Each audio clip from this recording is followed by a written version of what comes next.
चलो बच्चों, अब हम पाठ 8 अमूल्य भोजन इस पाठ के प्रश्नोत्तर हल करेंगे। पिछले वीडियो में मैंने आपको पाठ का स्पष्टीकरण किया था कि हमारा भोजन अमूल्य क्यों है, इसके बारे में जानकारी दी थी। अब हम प्रश्नों के उत्तर देखेंगे। जैसे कि पहले भी होता आया है कि कुछ मौखिक के प्रश्न हैं जिन्हें मैंने आपको मौखिक रूप से ही समझाया है। ये सिर्फ आपको सुनना है और ध्यान में रखना है, और जो लिखित के प्रश्न हैं उनको यहाँ पर लिख के बताया गया है।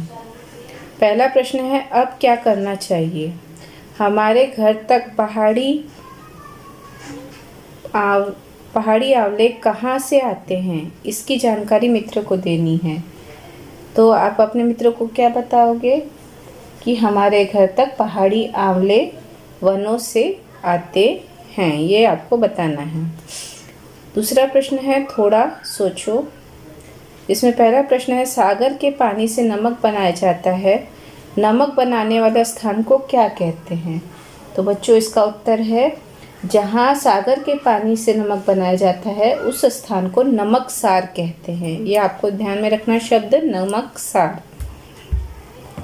आलू जमीन के अंदर तैयार होता है, इसी प्रकार क्या और खाद्य पदार्थ जमीन के अंदर तैयार होते हैं? तो बहुत सारे खाद्य पदार्थ हैं, जैसे कि आलू हुआ, सूरन, शकरकंद, चुकंदर, मूली, गाजर, इस तरह के खाद्य पदार्थ जमीन के अंदर तैयार होते हैं। कुठला, बड़ा कटोरा का क्या अर्थ है? किसानों के लिए इसका क्या उपयोग है? तो बच्चों, कुठला जो होता है वो मिट्टी का बड़ा बर्तन होता है, और किसान के लिए इस तरह से उपयोगी है कि किसान उसमें अनाज का भंडारण करते हैं। हमारा चौथा प्रश्न है, किसान हल का फाल नामक इस औजार का उपयोग किस लिए करते हैं? तो किसान हल का फाल का उपयोग खेत की जुताई के लिए करते हैं। हमारा पांचवा प्रश्न है, नींबू का शरबत बनाने के लिए कौन कौन से पदार्थों की आवश्यकता होती है? ये पदार्थ हमारे घर तक कहाँ से आते हैं? तो नींबू का शरबत बनाने के लिए पानी, नींबू, नमक, शक्कर इत्यादि पदार्थों की आवश्यकता होती है। अब पानी कहाँ से आएगा? गांव की टंकी से, और खेत से नींबू मिलेगा। समुद्र के पानी से नमकसार से नमक बनता है और वहाँ से नमक आता है।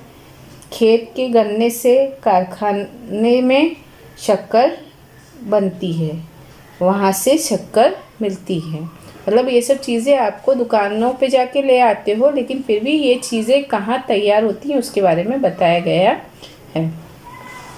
अब हमारा अगला प्रश्न है, नीचे दी गई तालिका पूर्ण करो, जिसमें आपको यहाँ तालिका पूर्ण करनी है। इसे मैंने आगे बताया है आपको। यहाँ पर देखो, बाजरा, उसका उत्तर है भुट्टा। ज्वार, इसका उत्तर है भुट्टा। गेहूँ की बाल होती है, धान की भी बाल होती है, और मूंगफली की फली निकलती है। फिर हमारा जो अगला प्रश्न है, रिक्त स्थान है, जिसमें 5 प्रश्न दिए गए हैं। रिक्त स्थानों की पूर्ति करो। जमीन के अंदर खाली जगह होने पर बुआई की जाती है, तो जमीन की योग्य स्थिति होने पर बुआई की जाती है। दूसरा प्रश्न है, भुट्टो में से बाजरे के दाने अलग करने की क्रिया को क्या कहते हैं? मड़ाई कहते हैं। इसका उत्तर देखो, मैंने यहाँ पर आगे आपको बताया हुआ है। आपको यहाँ देखना है, भुट्टो में से बाजरे के दाने अलग करने की क्रिया को मड़ाई कहते हैं। फिर तीसरा प्रश्न है, हवा से हल्के, यहाँ खाली जगह दिया हुआ है, उड़कर दूर चले जाते हैं, तो इसका उत्तर आएगा छिलके। फिर चौथा प्रश्न है, कुछ लोग बेर, करौंदे जिससे खाली जगह जंगल से एकत्र करके बेचते हैं, तो कहाँ से? फल। ठीक है, इसका उत्तर आएगा फल। फल जंगल से एकत्र करते हैं। अनाज के उत्पादन में तथा जगह जगह ले जाने में यंत्र तथा वाहनों का उपयोग होता है। इसे चलाने के लिए किसका उपयोग इससे खर्च किया जाता है? ईंधन पर खर्च किया जाता है। यहाँ पर आपका रिक्त स्थान पूरा हो गया है। आगे है संक्षेप में उत्तर लिखो, जिसमें 4 प्रश्न हैं। इसे हम देखते हैं। पहला प्रश्न है, पिताजी भूमि के लिए जुताई कैसे करते हैं? तो इसका उत्तर है, पिताजी सबसे पहले अलग अलग औजारों को ट्रैक्टर से जोड़ते हैं। इसके बाद वे ट्रैक्टर को खेत में ले जाकर खेत की जुताई करते हैं और मिट्टी के बड़े बड़े ढेले खोलते हैं। दूसरा प्रश्न है, पूरे देश में अनाज कैसे पहुंचता है? तो इसका उत्तर है, पूरे देश में अनाज परिवहन साधनों द्वारा पहुंचाया जाता है। अनाज पहुंचाने के लिए बैलगाड़ी, ट्रक, टेम्पो, मालगाड़ी इत्यादि साधनों का उपयोग किया जाता है। तीसरा प्रश्न है, भोजन थाली में लेकर उसे बर्बाद क्यों नहीं करना चाहिए? तो बच्चों इसका उत्तर है, खेत की तैयारी से लेकर खाद्य पदार्थ बनाने तक के कामों में कई लोग परिश्रम करते हैं। किसान, मजदूर, वाहन चालक, व्यापारी, दुकानदार, घर के लोग इत्यादि व्यक्ति जमीन की तैयारी से लेकर खाद्य पदार्थ तैयार होने तक अनेक प्रकार के कार्य परिश्रम से करते हैं। इसलिए भोजन थाली में लेकर उसे बर्बाद नहीं करना चाहिए। हमारा अगला प्रश्न है, घर में अनाज लाने के बाद भाकरी बनाने के लिए क्या क्या करना पड़ता है? तो घर में अनाज लाने के बाद भाकरी बनाने के लिए अनाज बीनना, साफ करना, अनाज पीसकर आटा बनाना, आटा गूंथना, आटा पोना तथा सेकना जैसे काम करने पड़ते हैं।